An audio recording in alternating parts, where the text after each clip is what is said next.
بسم الله الرحمن الرحيم. அன்பிற்குரிய சகோதரர்களே, இந்த நிகழ்ச்சி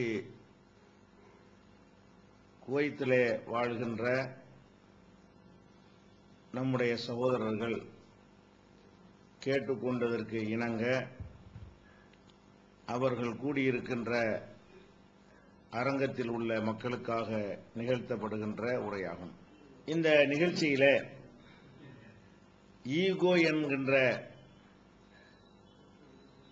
ஒரு கெட்ட குணத்தின் காரணமாக மக்கள் மத்தியில் ஏற்படுகின்ற ஏராளமான தீமைகளை கருத்திலே கொண்டு இந்த ஈகோவிலிருந்து, ஈகோ என்கிற அகங்காரம், தன்னை பற்றி பெருமிதமாக நினைத்துக் கொள்வது, மற்றவர்களை இழிவாக கருதுவது, இந்த தன்மையினால் என்னென்ன பாதிப்புகள் எல்லாம் ஏற்படுகின்றன, இந்த பாதிப்புகள் ஏற்படாமல் நம்மை எப்படி தற்காத்துக் கொள்வது என்பதை தெளிவுபடுத்துவதற்காக ஈகோவும் அதனால் ஏற்படும் விபரீதங்களும் என்கிற தலைப்பு இங்கே தரப்பட்டிருக்கிறது. பொதுவாக மனிதர்களை நாம் எடுத்துக்கொண்டால் எல்லா மனிதர்களும் எல்லா விதத்திலும் சமமானவர்களாக இல்லை என்பதை நாம் பார்க்கிறோம்.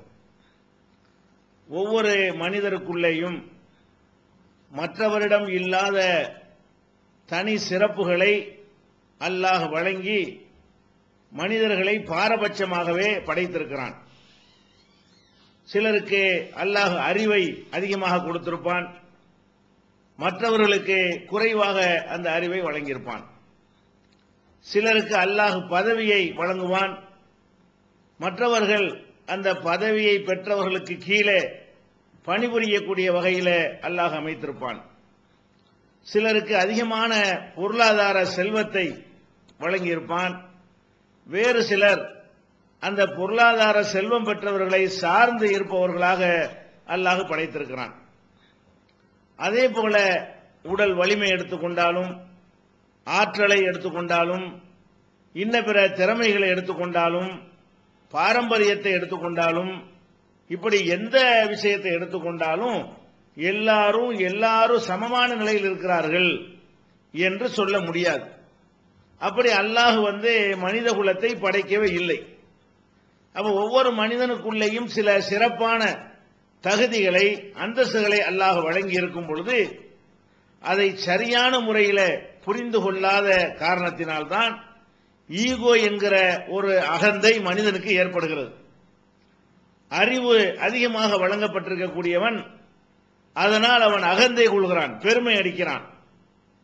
தன்னுடைய கர்வத்தை விட்டுவிடக் கூடாது, எந்த சந்தர்ப்பத்திலும் தன்னை யாரும் மிஞ்சிவிடக் கூடாது, தனக்கு எந்த ஒரு அவமானமும் இழிவும் மற்றவர்களால் ஏற்படக்கூடாது என்று அறிவு கொடுக்கப்பட்டவனும் நினைக்கிறான். பொருளாதார வசதி படைத்தவனும் தன்னை விட கீழ்நிலையில் உள்ளவர்களால் தனக்கு எந்த விதமான இழிவும் அவமானம் ஏற்படக்கூடாது என்று கருதுகிறான். இப்படி ஒவ்வொரு விஷயத்திலையும் யாருக்கு அல்லாஹ் சிறப்பான ஒரு தகுதிகளை வழங்கி இருக்கிறானோ அவர்களே சில பேர், சொல்ல போனால் பல பேர் அதை பற்றி கர்வமாக, பெருமையாக நினைக்கக்கூடியவர்களாக இருக்கிறார்கள். இப்படி தன்னை பற்றி உயர்வாக, பெருமையாக, கர்வமாக மனிதன் நினைக்கும் பொழுதுதான் குடும்பத்திலே பிரச்சனைகள் ஏற்படுகின்றன, ஒரு சமூகத்திலே பிரச்சனை ஏற்படுகிறது, ஊரிலே பிரச்சனை ஏற்படுகிறது, மக்கள் மத்தியிலே எல்லா தரப்பிலையும் பிரச்சனைகள் வளர்வதற்கு காரணமே இந்த மாதிரியான ஈகோ என்கிற இந்த அகந்தையும் கர்வமும், தன்னை பற்றி உயர்வாக மனிதன் நினைப்பதும் தான் காரணமாக இருக்கிறது. ஒரு குடும்பத்திலே திருமணம் நடந்த பிறகு ஒரு ஆண் என்ன நினைக்கிறான் என்று சொன்னால், நான் ஆண் என்ற காரணத்தினால் நான் உயர்ந்தவன், என்னுடைய உயர்வுக்கு எதிராக எனக்கு மனைவியாக வந்திருக்கக்கூடிய ஒரு பெண் எந்த வகையிலும் நடக்கக்கூடாது, அப்படி நடந்தால் என்னுடைய ஆண் என்ற அந்த கர்வத்திற்கு, அந்த பெருமைக்கு, அந்த கௌரவத்திற்கு அது இழுக்கு என்று நினைக்கும் பொழுது அங்கே குடும்பத்தில் பிரச்சனை ஏற்படுகிறது. அதே போல இதே குடும்பத்திலேயே ஆணாக இருக்கக்கூடிய, கணவனாக இருக்கக்கூடியவன் குறைந்த படிப்பு உள்ளவனாக இருந்து அவனுடைய மனைவி அதிகம் படித்தவளாக இருந்தால் இந்த ஈகோ அவளுக்கு வந்து விடுகிறது. அவள் நினைக்கிறாள், நான் இவனை விட நான் அதிகம் படித்திருக்கிறேன், என்னுடைய படிப்போடு ஒப்பிடும் பொழுது என் கணவனுடைய படிப்பு ரொம்ப கம்மி, அறிவு குறைவு, நான் சொல்வதுதான் சரியானதாக இருக்கும், என் கணவன் சொல்வது சரியாக இருக்க முடியாது, ஏனென்றால் அவன் படிக்கல என்று ஒரு மனைவி நினைக்கக்கூடிய நேரத்தில் இதனால் அவன் பாதிக்கப்படும் பொழுதும் குடும்பத்தில் பிரச்சனை ஏற்படுகிறது. அதே போல மனைவியாக வரக்கூடியவள் பெரிய இடத்து பெண்ணாக இருந்து அதிகமான பொருள் வசதி கொண்ட ஒரு குடும்பத்தில் பிறந்து கணவனாக இருக்கக்கூடியவன் ஒரு ஏழையாக இருப்பான் என்று சொன்னால் அப்போது கூட அந்த மனைவியின் தரப்பில் தன்னை உயர்வாக அவள் நினைக்கும் பொழுது அங்கேயும் பிரச்சனை ஏற்படுகிறது. பெரும்பாலான விவாகரத்துகள் ஏற்படுவதற்கு காரணமே இந்த ஈகோ என்கிற கர்வம் தான். இவனிடத்தில் இருந்தாலும் சரி அவரிடத்தில் இருந்தாலும் சரி அது குடும்ப வாழ்க்கையை நாசமாக்கி விடுவதை நம்ம பார்க்கிறோம். அதே போல ஒரு நிர்வாகத்தில் கூட்டாக ஒரு பணி செய்யக்கூடிய நேரத்தில் ஒருவரை விட மற்றவருக்கு ஒரு சிறப்பு இருக்குமேயானால் அவர் தன்னை பற்றி இது போல நினைக்கும் பொழுது, கர்வமாக நினைக்கும் பொழுது, அகந்தை கொள்ளும் பொழுது அப்ப என்ன ஆகுது, மற்றவர்களுக்கு மத்தியில் பிரச்சனை ஏற்பட்டு இதன் காரணமாகவே அந்த இயக்கம் துண்டு துண்டாக சிதறி உடைந்து சின்ன பின்னமாக போவதையெல்லாம் பார்க்கிறோம். இப்படி எந்த பிரச்சனை எடுத்துக்கொண்டாலும் சரி அதிகமான பிளவுகள் ஏற்படுவதற்கு, மனஸ்தாபங்கள் ஏற்படுவதற்கு காரணம் என்னவென்று சொன்னால் இந்த தனியாக சில சிறப்புகளை பெற்றிருக்கக்கூடியவர்கள் அதை வைத்து பெருமை அடிக்கும் பொழுதுதான் இதெல்லாம் ஏற்படுகிறது. அப்படியானால் இதை எப்படி நம்ம எடுத்துக்கொள்வது? அல்லாஹ் எல்லாரையும் சமமாக படைக்கவில்லை என்பது உண்மை. ஒருவருக்கு அல்லாஹ் அறிவு கொடுத்திருக்கும் பொழுது எனக்கு அறிவு இருக்கிறது என்கிற வகையில் அவர் நடந்து கொள்வது கர்வத்தில் சேருமா என்றால் சேராது. ஒருவருக்கு அல்லாஹ் அழகை கொடுத்திருக்கும் பொழுது அந்த அழகை வெளிப்படுத்தும் வகையில் அவர் நடந்து கொள்வாரே ஆனால் அது கர்வமாகுமா? அது ஈகோவில் சேருமா? அது ஈகோவில் வராது. ஒருவர் அழகான முறையில் ஆடை அணிகிறார், மற்றவர்களை விட வசதி இருக்கிற காரணத்தினால் அந்த வசதியை வெளிப்படுத்துகிற வகையில் அவருடைய கார் உயர்வானதாக இருக்கிறது, அவர் குடியிருக்கிற வீடு உயர்வானதாக இருக்கிறது, அவர் வைத்திருக்கிற செல்போன் உயர்வானதாக இருக்கிறது, அவர் அணிந்திருக்கிற சட்டை உயர்வானதாக இருக்கிறது, இப்படி அவருக்கு மற்றவர்களை விட கொஞ்சம் சிறந்த பொருள்கள் இருக்கும் பொழுது அவற்றை அவர் வெளிப்படுத்தி காட்டுவது ஈகோவில் வருமா? வராது. அப்போ ஒரு மனிதனுக்கு அல்லாஹ் சில சிறப்புகளை கொடுத்திருக்கிறான் என்று சொன்னால் அந்த சிறப்பை உணர்ந்து அதற்கேற்ப ஒருவர் நடந்து கொள்வது ஒரு காலத்தில் பிரச்சனை உண்டாக்காது. அல்லாஹ் கூட குர்ஆனில் அதை சொல்லி காட்டுகிறான். வலா தமன்னவ் மா ஃபல்லல்லாஹு பிஹி பாலக்கும் அலா பாலின், உங்களில் சிலரை விட வேறு சிலருக்கு அல்லாஹ் சிறப்பை வழங்கி இருக்கிறான், அதை பார்த்து நீங்கள் யாரும் பொறாமப்படாதீர்கள். அப்ப சிலரை விட சிலருக்கு சிறப்பை அல்லாஹ் வழங்கி இருப்பதாக சொல்லும் பொழுது அதற்கேற்ப அவன் நடந்து கொள்வது மார்க்கத்தில் தடுக்கப்பட்டதும் கிடையாது. அதனால் எந்த விதமான ஒரு விவகாரம் வரவும் செய்யாது. ஒரு கல்விக்கூடம் இருக்கிறது, அங்கே பாடம் நடத்துகிற ஆசிரியர் இந்த மாணவர்களை விட எனக்கு தெரியும், விஷயம் தெரிஞ்சவன் என்று நினைப்பது தப்பா? அவர் விஷயம் தெரிஞ்சிருக்கிற காரணத்தினால்தான் அவர் ஆசிரியராக போட்டிருக்கிறார்கள். மாணவர்கள் இவரை விட விஷயம் தெரியாத காரணத்தினால்தான் அவர்கள் படிக்க வந்திருக்கிறார்கள். அப்போ ஒரு பள்ளிக்கூடத்தில் ஒரு கல்லூரியில ஆசிரியராக இருக்கக்கூடிய ஒருத்தர் தனக்கு அறிவு இருக்கிறது என்று அவர் நினைப்பதும், நம்முடைய அறிவை மற்றவர்களுக்கு சொல்லிக் கொடுப்போம் என்று நினைப்பதும் அது ஈகோல வருமா? அப்படி நடந்து கொள்வதனால் எங்கேயாவது பிரச்சனை வந்திருக்குதா? ஆசிரியர் மாணவர்களுக்கு மத்தியில் இந்த மாதிரி பிரச்சனை பார்த்திருக்கிறோமா? இல்ல. அப்ப அல்லாஹ் எல்லோரையும் சமமாக படைக்கல என்பது உண்மை. சிலருக்கு சில தகுதிகளை அதிகமாக அல்லாஹ் தந்திருக்கிறான், அதுவும் உண்மை. அப்படி தந்திருக்கிற தகுதிகளுக்கு ஏற்ப ஒருவர் தன்னை காட்டிக்கொள்வது அதுவும் உண்மை. காட்டிக்கொள்ள அனுமதி இருக்குதா என்றால் அனுமதி இருக்கிற, அதுவும் உண்மை.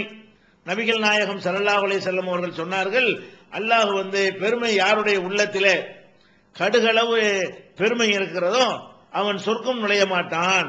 கடுகளவு ஈகோ, ஆணவம், கர்வம், தான் என்ற மமதை, திமுரு யாருடைய கல்வில இருக்கிறதோ அவர் சொர்க்கம் செல்ல மாட்டார் என்று நபிகள் நாயகம் ஸல்லல்லாஹு அலைஹி வஸல்லம் சொன்னார்கள். அப்போது ஒருவர் கேட்கிறாரு, அல்லாஹ்வுடைய தூதரே, ஒரு மனிதர் தன்னுடைய உடை அழகாக இருக்க வேண்டும் என்று விரும்புகிறார், தன்னுடைய அணிந்திருக்கிற செருப்பு அழகாக இருக்க வேண்டும் என்று ஆசைப்படுகிறார், இதுவும் கூடாதா அப்படின்னு கேட்கிறார்.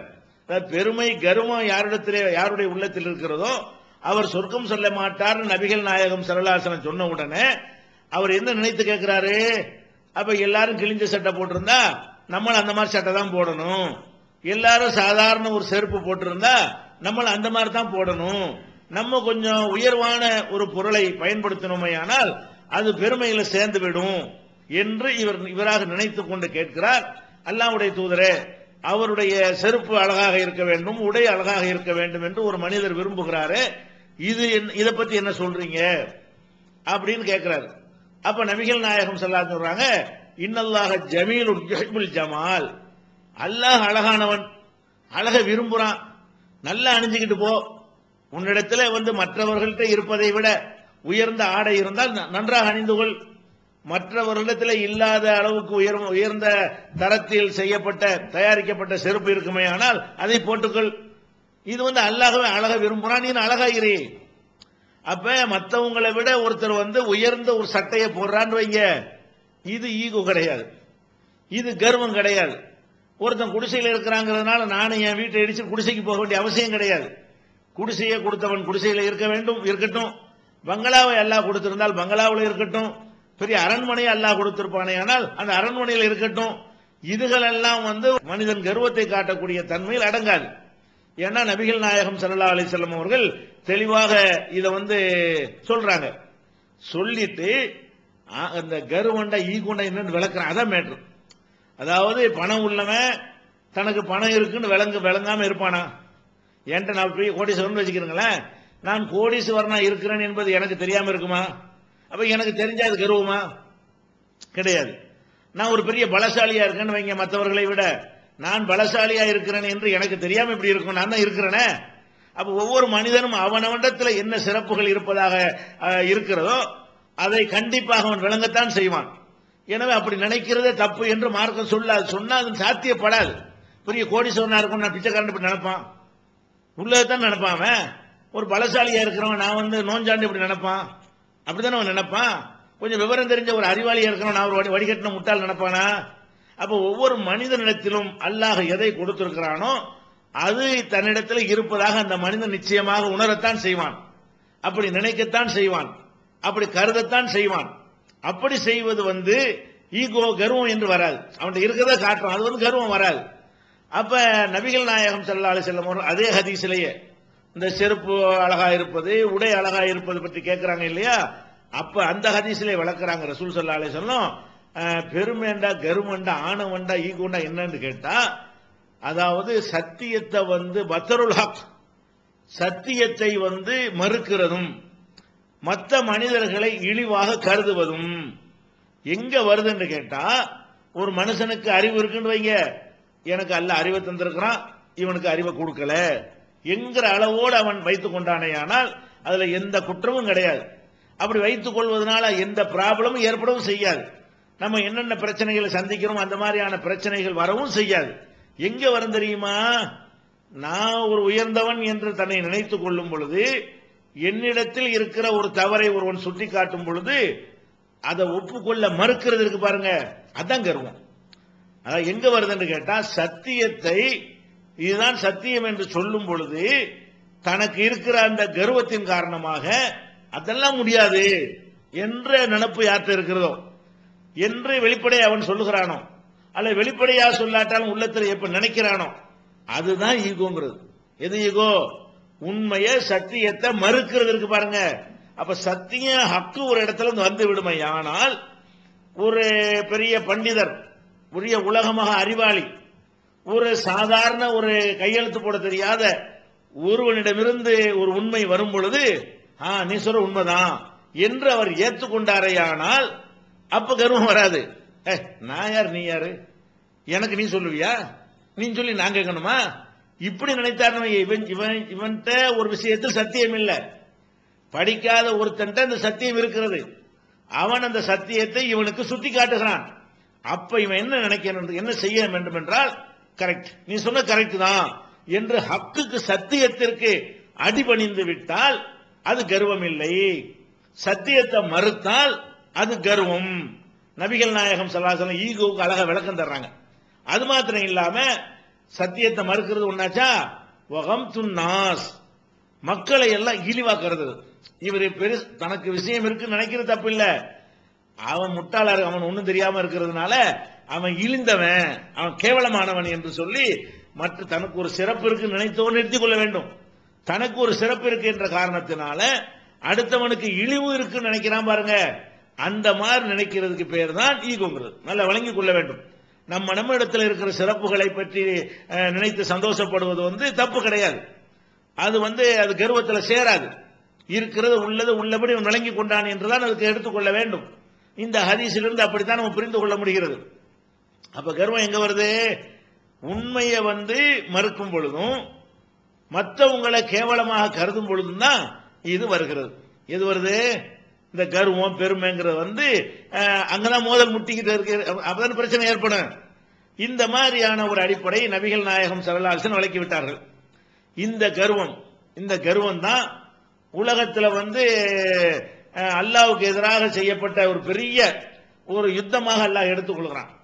இந்த கர்வம் எந்த அளவுக்கு அல்லாஹ்வுக்கு பிடிக்காது என்று சொன்னால், இதனாலேயே ஒருத்தனை எங்கேயோ வச்சிருந்த ஒருத்தனை தூக்கி அல்லாஹ் கடாசித்தான். அவன் தான் இப்லீஸ். நமக்கு தெரியும் இப்லீஸ்கிட்ட வந்த தன்மை என்ன, இப்லீஸ்கிட்ட இருந்த மேட்ரு என்னன்னு பாருங்க. அவன் அல்லாஹ் மறுத்தவனா இருந்தானா? இல்ல. அல்லாஹ் வணங்கி கொண்டவனாக இருந்தான், மலக்குகளோட இருந்தான், அதுல எந்த ஒரு குறையும் இல்லை. அவன் என்ன பிரச்சனை என்று சொன்னால், ஆதம் அலைஹிஸ்ஸலாம் அவர்களுக்கு கொடுக்காத சில தகுதிகளை அவனுக்கு அல்லாஹ் கொடுத்தான்.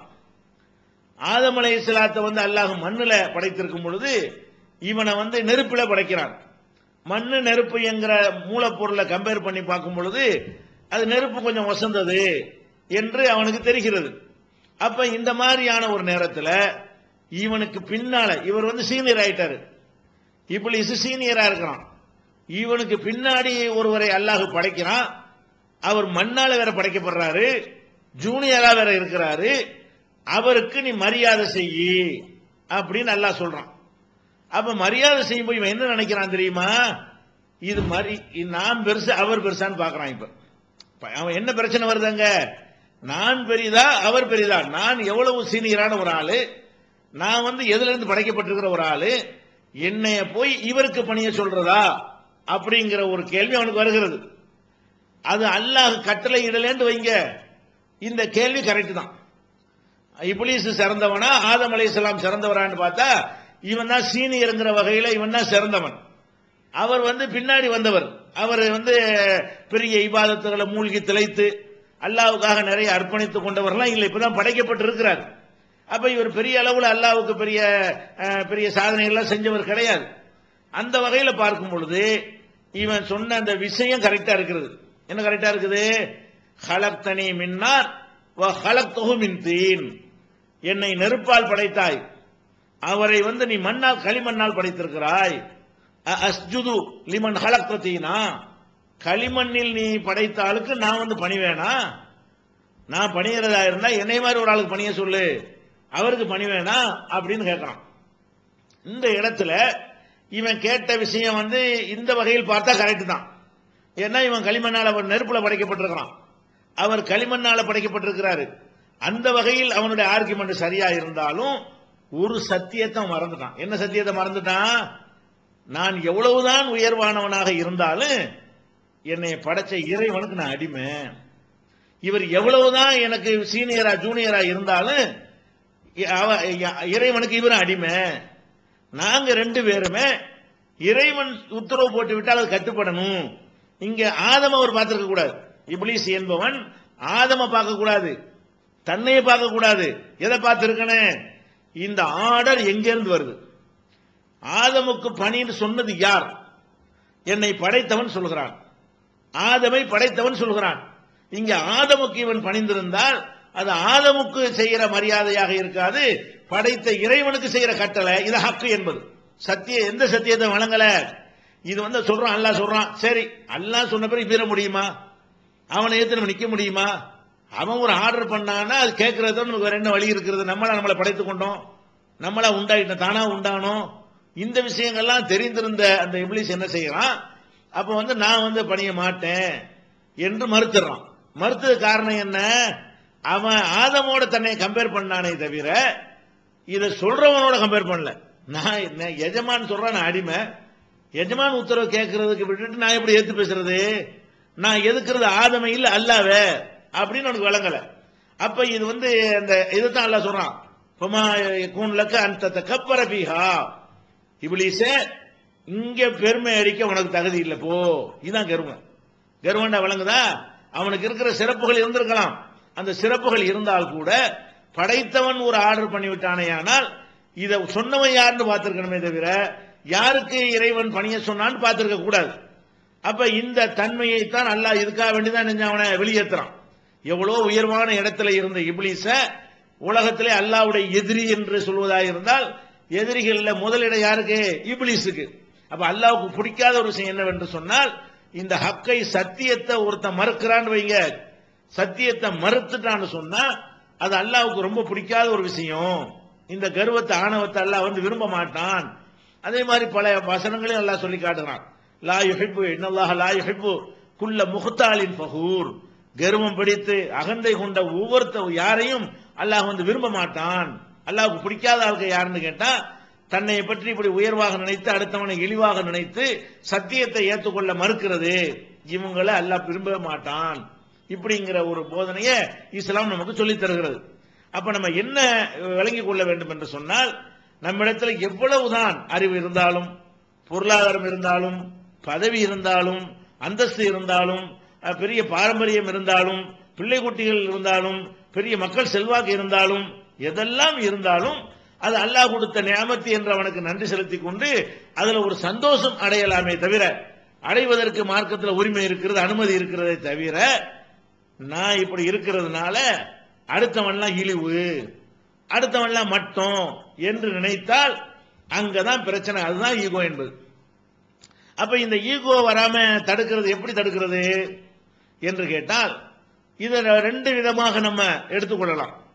ஒன்று, அல்லாஹ் ஒருத்தனுக்கு ஒரு சிறப்பை கொடுத்திருக்கான்னு வைங்க, நீங்க உலகத்தில் எந்த மனிதனுக்காவது எல்லா சிறப்பும் கொடுத்து நீங்க பார்த்துக்க முடியுமா? பணத்தில் இவர் தான் ஃபர்ஸ்ட், பதவியில் இவர் தான் ஃபர்ஸ்ட், அறிவுல இவர் தான் ஃபர்ஸ்ட், ஆற்றல் இவர் தான் ஃபர்ஸ்ட், மக்கள் செல்வாக்கள் இவர் தான் ஃபர்ஸ்ட் என்கிற மாதிரி அனைத்துமே உள்ள கொடுக்கப்பட்ட ஒருவரை நீங்கள் உலகத்தில் பார்க்க முடியுமா? பார்க்க முடியாது. அப்ப என்ன கொடுத்திருப்பான்னு கேட்டா, ஏதாவது ஒரு சில விஷயங்களை மற்றவர்களை விட ஒருத்தருக்கு அல்லாஹ் நினைஞ்சிருப்பான், அதிகமா கொடுத்திருப்பான். அவர் நினைக்கணும், எனக்கு அல்லாஹ் அறிவை தந்திருக்கிறான், இந்த அறிவுல எனக்கு அல்லாஹ் கூட தந்திருக்கிறான் என்று நினைப்பதோடு, இன்னொன்னு அவர் நினைக்கணும், இந்த அறிவு இல்லாத எத்தனை விஷயத்துல அவன் கூட இருக்கிறான், பொருள்ல இவன் கூட இருக்கிறான், பண்புல இவன் கூட இருக்கிறான், அழகுல அவன் கூட இருக்கிறான், திறமையில அவன் கூட இருக்கிறான், ஆரோக்கியமான ஒரு வாழ்க்கையில அவன் கூடுதலா இருக்கிறான். எனக்கு ஒரு விஷயத்தை அல்லாஹ் கூட தந்திருக்கிற மாதிரி எல்லாருக்கும் ஒவ்வொரு விஷயத்தை அல்லாஹ் கூடுதலா தந்திருக்கிறான்.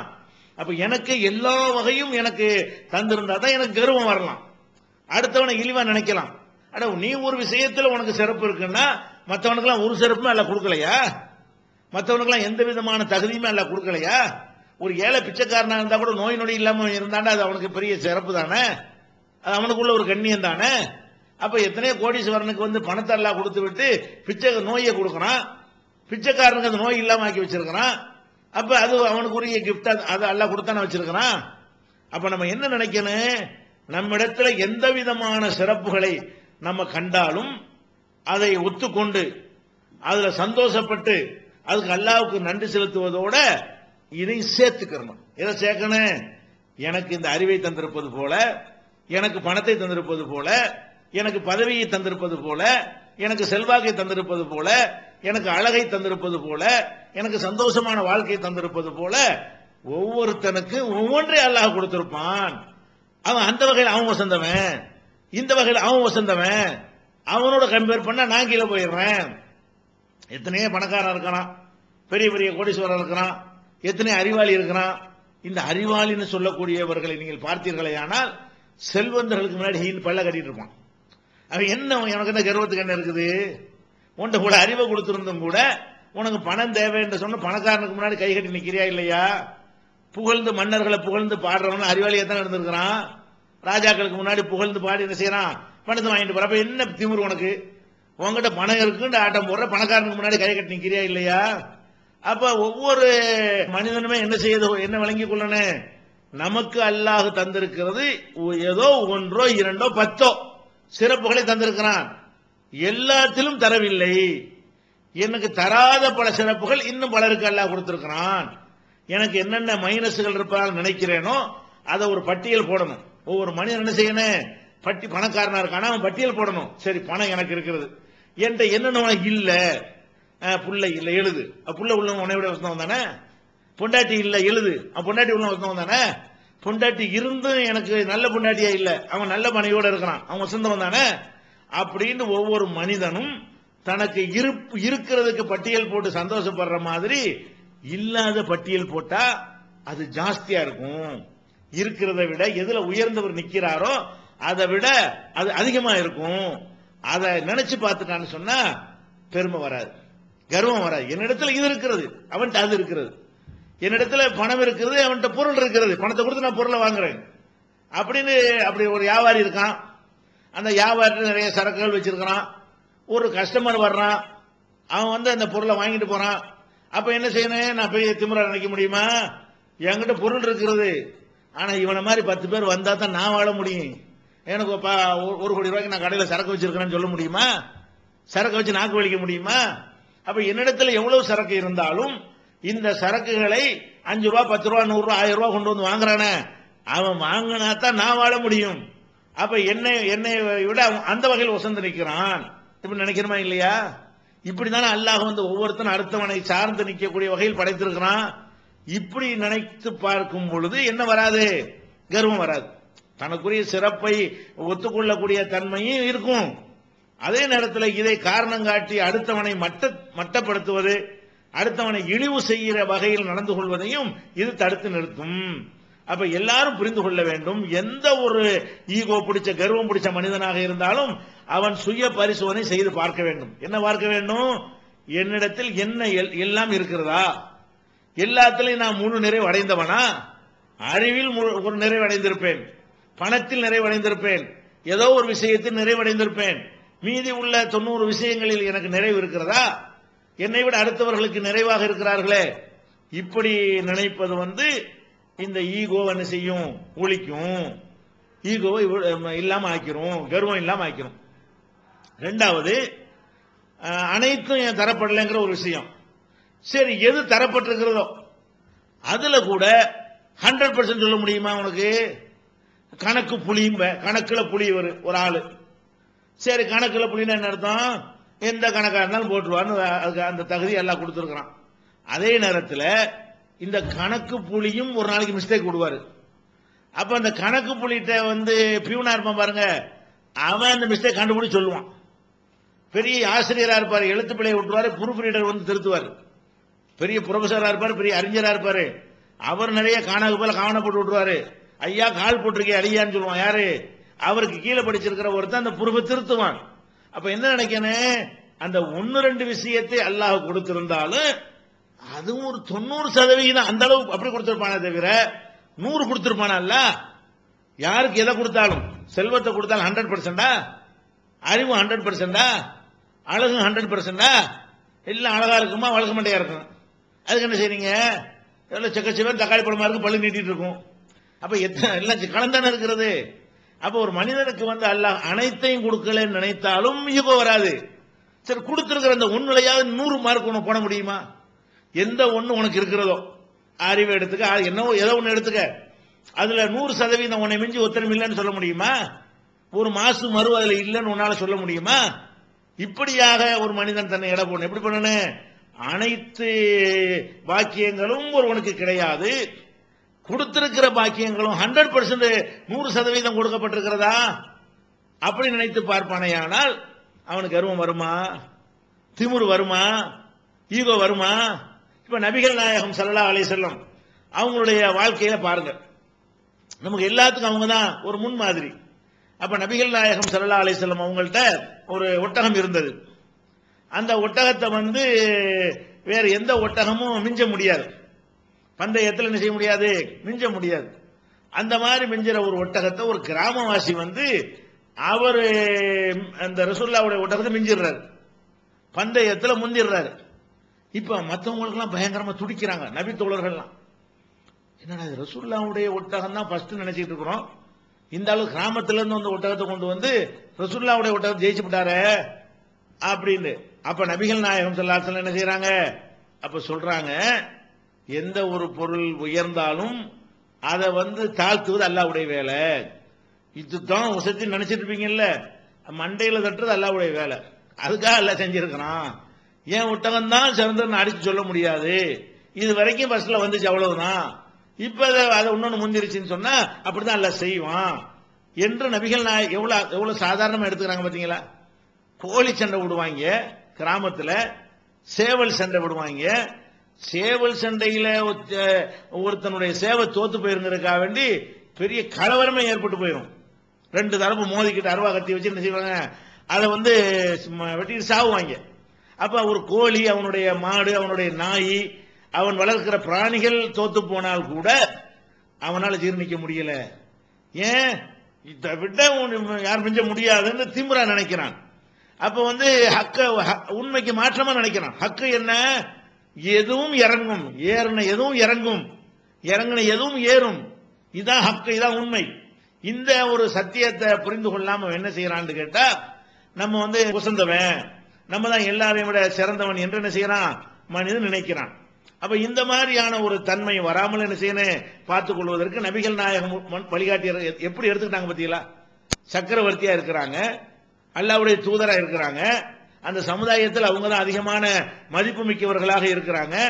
அவ்வளவு மரியாதைக்குரிய ரசூல் ஸல்லல்லாஹு அலைஹி வஸல்லம் அவங்களுடைய ஒரு ஒட்டகம் அதான் ஃபர்ஸ்ட்னு நினைக்கப்படுற ஒரு ஒட்டகம் ரெண்டாவதா வந்துருச்சுன்னு சொன்னா அவங்களும் என்ன செய்யறாங்க, அது சந்தோஷமா எடுத்து காட்டுறாங்க. ஆமா மேல போன இறங்கித்தான் ஆவனு, அது ஏன் ஒட்டகமா இருந்தா என்ன, இதுதான் உயர்ந்துன்னு நினைக்கலாம், என் ஒட்டகம் ஃபர்ஸ்ட் நினைக்கலாம், இது வரைக்கும் நினைக்கலாம், தோத்து போகாம இருக்கிற வரைக்கும் நினைக்கலாம். எப்ப தோத்து போற நிலைமை வந்துருச்சோ அப்ப நம்முடைய கடமை என்ன, சரி இதைத்தான் அல்லாஹ் ஏற்படுத்தி இருக்கிறான், இதான் உண்மை என்று ஒத்துக்கொண்டு அந்த ஜெயிச்சவனுக்குரிய மரியாதையை கொடுக்க வேண்டும், அந்த உண்மையை ஒத்துக்கொள்ள வேண்டும், அதற்கு தலை வணங்க வேண்டும். இந்த மாதிரியான ஒரு எவ்வளவு சாதாரணமா இதை நபிகள் நாயகம் ஸல்லல்லாஹு அலைஹி வஸல்லம் எடுத்துக்கொள்றாங்க. இந்த தன்மை நமக்கு வர வேண்டும். இது வந்தா ஒரு பிரச்சனை வருமா? அதே மாதிரி நபிகள் நாயகம் ஸல்லல்லாஹு அலைஹி வஸல்லம் அவங்க போய் கொண்டிருக்கிறார்கள் ஒரு அடக்கஸ்தலம். அந்த அடக்கஸ்தலத்துக்கிட்ட இருந்து ஒரு பெண்மணி அழுது கொண்டிருக்கிறார். அதாவது இறந்தவன அழுவலாம், அனுமதி இருக்கிறது. ஒரு 3 நாளைக்கு அழுவலாம், மார்க்கத்தை ஒப்பாரி வைக்காம அழுவலாம், அழுவதற்கு மார்க்கத்தில் அனுமதி இருக்கிறது. அடக்கம் செஞ்ச பிறகு கபரு கிட்ட உட்கார்ந்துட்டு அந்த பொம்பளை என்ன செய்யுது, அழுது கொண்டு இருக்கிறது. அப்ப நபிகள் நாயகம் ஸல்லல்லாஹு அலைஹி வஸல்லம் போகும்போது அதை பார்க்கறாங்களா, இத்தகில்லாஹ வஸ்பிரி, இந்தம்மா அல்லாஹ் பயந்துக்கமா, பொறுமையா இருமா அப்படின்னு சொல்றாங்க. அப்ப இறந்துட்டாங்கிறதுக்காக அதுக்காக இப்படி செய்யறதா, கபர்ஸ்தான்ல நின்று அழுவியா, அல்லாஹ் பயந்துக்க, சபுரு பொறுமையை கடைப்பிடிங்கிறாங்க. அப்ப அந்த அம்மாவுக்கு நபிகள் நாயகம் ஸல்லல்லாஹு அலைஹி வஸல்லம் அவங்கள தெரியல, அவங்கள பார்த்தது இல்லை, கேள்விப்பட்டிருக்குது. அப்ப ரசூல் ஸல்லல்லாஹு அலைஹி வஸல்லம் அவங்கள பார்க்காத, ஏன்னா அவங்க ரசூலுல்லாஹ் தனி அடையாளமும் இருக்க மாட்டாங்க. யாரோட போனாலும் அவங்க தான் ரசூலுல்லாஹ்னு சொல்ற மாதிரி தலையில பெரிய முண்டாசு கட்டிக்கிட்டு நெத்தில எழுதி ஒட்டிக்கிட்டு போற மாதிரி அந்த மாதிரியான டைப்லாம் ரசூலுல்லாஹ் கிடையாது. எல்லா மனிதர்களைப் போலவே அவருடைய நடை உடை பாவனை எல்லாமே இருக்கும். டிஃபரெண்டான ஒரு கோலத்துல தோற்றத்தில் அவங்க இருக்க மாட்டாங்க. அதனால அந்த அம்மாவை கண்டுபிடிக்க முடியல. இலைக்கு அண்ணி வேலையை பார்த்து போயான்றுச்சு. நான் எனக்கு உள்ள முசீபத் எனக்கு தான் தெரியும், நான் குடும்பத்தில் இழந்திருக்கிறேன், நீ நான் இழந்துட்டேன், உன் வீட்டுல யாராவது செத்து போயிட்டாங்களா, என் வீட்டுல செத்து எனக்கு தான் தெரியும், இப்படி சொல்லுது அந்த அம்மா. அப்படி சொல்லுது, இலைக்கு அண்ணி வேலையை பார்த்துட்டு போ அப்படின்னு சொல்லி நபிகள் நாயகம் ஸல்லல்லாஹு அலைஹி வஸல்லம் சொல்லும் பொழுது நபிதாண்டு தெரியாம ஏத்து பேசி பிடிச்சு. அப்ப ஒரு ஆள் இப்ப பக்கத்தில் கவனிச்சிட்டு இருந்த ஒருத்தர் ரசூல் ஸல்லல்லாஹு அலைஹி வஸல்லம் கடந்து போயிட்டாங்க. போன உடனே அந்த அம்மாட்ட யார் தெரியுதா, நீ யார்கிட்ட பேசணும் தெரியுமா, அவங்க தான் அல்லாஹ்வுடைய, எனக்கு தெரியாத, அவங்க தான் ரசூல் ஸல்லல்லாஹு அலைஹி வஸல்லம் எனக்கு தெரியாதுன்னு சொல்லி அந்த அம்மா என்ன செய்யுது, வேகமா ஓடி போகுது. ரசூலுல்லாஹ் வீடு எங்க இருக்குன்னு கேட்டு போய் அங்க போனா வாசல்ல வாயிற்கா பண்ணம் கிடையாது, ரசூலுல்லாஹ்வோட வீட்டுக்கு என்ன இருக்குல்ல பராக் சொல்லணும் ஆள் இருக்காது. நேரா உள்ள போய் ரசூலுல்லாஹ் அல்லாஹ்வுடைய தூதரே இந்த மாதிரி எனக்கு தெரியாம சொல்லிவிட்டேன் அப்படின்னு சொல்லிட்டு அதை நீங்க தான் எனக்கு தெரியாது, உங்களை அல்லாஹ்வுடைய தூதர் எனக்கு விளங்காதுன்னு சொல்லி சொன்ன உடனே அப்ப ரசூல் ஸல்லல்லாஹு அலைஹி வஸல்லம் செஞ்சாங்க, இன்னம சபுர் இந்த சதமத்தில் ஊழா, பொறுமையை கைப்பிடிப்பது என்பது துவக்கத்திலே வரணும், ஆரம்பத்தில் வந்திருக்கணும். நீ இப்போ வந்து சொல்றது அர்த்தம் இல்லமான்னு சொல்றாங்க. இதுல நீங்க கவனிக்க வேண்டிய விஷயம் என்னன்னு கேட்டா, ரசூல் ஸல்லல்லாஹு அலைஹி வஸல்லம்னா உயிரை கொடுக்கிற அளவுக்கு தொண்டர்களை வச்சிருக்கிறாங்க. அவங்களுக்கு கிடைத்த மாதிரியான தொண்டர்கள் வந்து உலகத்துல யாருக்குமே கிடைத்தது இல்ல. அந்த அளவுக்கு உயர்வாகவும் மரியாதையும் கருதப்படக்கூடிய தொண்டர்களை வைத்திருக்கிற ரசூல் ஸல்லல்லாஹு அலைஹி வஸல்லம் அவங்களுக்கு ஒரு அம்மா வந்து வேலை பார்த்துட்டு போயான்னு சொன்னா, இது மாதிரி ஒரு கவுன்சிலர்கிட்ட சொன்னா என்ன நடக்கும், ஒரு எம்எல்ஏ சொன்னா என்ன நடக்கும், ஒரு இன்ஸ்பெக்டர் சொன்னா என்ன நடக்கும், ஒரு ஏட்டையாட்ட சொன்னா என்ன நடக்கும், அல்லாஹ்வுடைய என்ன செய்றாங்க, அப்படியே பேசாம போயிடுறாங்க. வேலையை பார்த்துட்டு போனோம்னு செய்றாங்க, சரி நம்மள தெரியல, தெரிஞ்சாதான் கேட்டிருப்பாங்க, தெரிஞ்சு கூட இப்படி சொல்லலாம் அப்படின்னு சொல்லிட்டு அது ஒரு சாதாரணமா எடுத்துக்கொண்டு அவங்க வாட்டு போயிட்டாங்க. அப்ப இதுல வந்து ஒரு பெரிய பாதிப்பாகி அப்படி டென்ஷன் ஆகி போய் அப்படி தலையில கைய வச்சுக்கிட்டு, என்ன நான் எப்படிப்பட்ட ஒரு ஆளு, என்னை எதிர்த்து உன் வேலையை பார்த்துட்டு போன கேட்பதா? இந்த மாதிரி நபிகள் நாயகம் ஸல்லல்லாஹு அலைஹி வஸல்லம் செய்யலத அப்படிலாம் கேட்பதற்கு எல்லா தகுதியும் உங்களுக்கு இருக்கிறது. அவங்களை ஏத்தி யாரும் பேசுனது கிடையாது. அடிக்கடி பேசி பழகின ஆளுக்காவது பழகி போயிருக்கும். நபிகள் நாயகம் ஸல்லல்லாஹு அலைஹி வஸல்லம் அவங்கள வந்து அவங்க தோழர்கள் யாருமே இந்த மாதிரி எல்லாம் பேசவே மாட்டாங்க. இந்த மாதிரியான ஒரு அந்தஸ்தோட வளம் வந்து கொண்டிருந்த அல்லாஹ்வுடைய தூதரை பார்த்து உன் வேலையை பார்த்துட்டு போய் என்று சொல்லும் பொழுது கொஞ்சம் கூட பாதிக்காம சாதாரணமா போயிட்டாங்க. சரி, போன பிறகு அந்த அம்மா வந்துச்சுல, அப்பவாச்சு ஏன் என்ன ஏத்துன்னு பேசுனியா, நான் யார் தெரியுமா, என்ன ஏத்து பேசி மன்னிப்புக்கு வந்திருக்கிறியா, அப்படியா சொன்னாங்க. சாதாரணமா போறாங்க, சாதாரணமா சந்திக்கிறாங்க, சாதாரணமா அதுக்கு ரிப்ளை கொடுக்குறாங்க. ரசூல் ஸல்லல்லாஹு அலைஹி வஸல்லம் பொறுமை நான் முதல் சொன்ன அப்ப கேட்டிருக்கணுமா, நீ பொறுமை என்பது எடுத்த எடுப்புலயே வரணுமே தவிர இப்படி எல்லாம் வந்து சுட்டி காட்டின பிறகு வரக்கூடாது, அதான் நல்ல சிறந்தது என்று சொல்லி மார்க்க அறிவுரை ஒன்று சொன்னார்களே தவிர தன்னை அந்த அம்மா எதிர்த்து பேசினது என்பதை வந்து ஒரு கடுகளவு கூட அவங்க காட்டிக்கொள்ளவே இல்லை. அப்ப என்ன மேட்ரு இதுல, சத்தியத்தை பாருங்க, சொன்ன விஷயத்த சொல்றாங்க. சரி, நம்ம வந்து அல்லாஹ்வுடைய தூதர் எல்லாம் தெரிஞ்சிருக்கணுமா, எல்லாரும் கேட்கணுமா, இந்த மாதிரி பாதிக்கப்பட்ட உணவுல இருந்து அவங்க 4 வார்த்தை சொல்ல மாட்டாங்களா, அவங்க சொல்றது அந்த மாதிரி உரிமை இருக்கா இல்லையா, இப்படிங்கிற மாதிரி ரசூல் ஸல்லல்லாஹு அலைஹி வஸல்லம் அவர்கள் எடுத்துக்கொண்டாங்க. பாருங்க, இதுக்கு என்ன காரணம், இந்த சத்தியத்தை மறுத்தரக்கூடாது, மக்களை இழிவா கருதிடக்கூடாது. நபிகள் நாயகம் ஸல்லல்லாஹு அலைஹி வஸல்லம் அவங்க ஒரு ஆள்கிட்ட கடன் வாங்கியிருக்கிறாங்க. கடன் வாங்கினவர் வந்து கேட்க வர்றாரு. கேட்க வந்தா எப்படி கேட்கிறாரு, கடுமையான முறையில கேட்கிறாரு. என்ன கடுமை என்றெல்லாம் ஹதீஸ் சொல்லப்படல. ஆனா கடுமையான முறையில கேட்கும் பொழுது சஹாபாக்கள் கோபம் வந்து அவர் அடிக்க போற அளவுக்கு அவருடைய அந்த கேட்கிற விதம் கடுமையாக இருக்கிறது. அப்ப நபிகள் நாயகம் ஸல்லல்லாஹு அலைஹி வஸல்லம் சொல்றாங்க, தௌ விடுங்க, இன்னலி சாஹிபில் ஹக் மகாலன், கடன் கொடுத்தவருக்கு இது மாதிரியாக பேசுகிற உரிமை இருக்கிறது. ஒருத்தர் கடன் கொடுத்தாரையானால் அந்த கடன் கொடுத்தவர் என்ன செய்யலாம், இந்த மாதிரி பேசலாம், அவருக்கு உரிமை இருக்கிறது. எவ்வளவு உயர்ந்த இடம் பாத்தீங்களா, அல்லாஹ்வுடைய தூதர், ஜனாதிபதி சக்கரவர்த்தி, அவங்கள சுத்தி பெரிய படையே வச்சிருக்கிறாங்க, உயிரை கொடுக்கக்கூடிய படையை வைத்திருக்கிறாங்க. அதுக்கும் மரியாதை கொடுக்காம, தூதருக்கு மரியாதை கொடுக்காம, மன்னருக்கு மரியாதை கொடுக்காம அற்பமான ஒரு கடனை கொடுத்ததுக்காக வேண்டி வந்து கொடுக்குறியா இல்லையா, என்ன வார்த்தை சொன்னார்னு வரல, ஆனா கடுமையா கேட்டார்னு வருது. அப்ப இது போன்ற ஒரு வாசகத்தை பயன்படுத்தி அவர் கடனை கேட்கும் பொழுது நபிகள் நாயகம் ஸல்லல்லாஹு அலைஹி வஸல்லம் வந்து இதெல்லாம் நினைச்சு பார்த்து கர்வப்பட்டாங்களா, நான் யாரு, என்கிட்ட கடன் கேட்கிறியா, நான் யார் தெரியுமா உனக்கு, நினைச்சா உன்னை எப்படி உள்ள போட்டுருவேன் தெரியுமா, இந்த மாதிரிலாம் சொன்னாங்களா. அப்ப என்ன செய்யறாங்க, அதுல உள்ள உண்மையை பாக்குறாங்க. அதாவது அவர் கொடுத்தவர், நான் வாங்கினவர், நான் தூதருங்கிற ஒரு அந்தஸ்து எனக்கு இருக்கலாம், நான் சக்கரவர்த்திங்கிற ஒரு மன்னருங்கிற ஒரு அந்தஸ்து எனக்கு இருக்கலாம், எனக்கு இவ்வளவு பெரிய தொண்டர்கள் தோழர்கள் எல்லாம் எனக்கு உறுதுணையாக இருக்கலாம், அது ஒரு வகை. அதே நேரத்தில் இதுல உள்ள உண்மை என்ன, நான் கடன் வாங்கியவன், இவர் கடன் கொடுத்தவர். அப்ப கடன் கொடுத்தவருக்கு சில உரிமை இருக்குமையானால் அது என் விஷயத்திலும் அவருக்கு இருக்கிறது.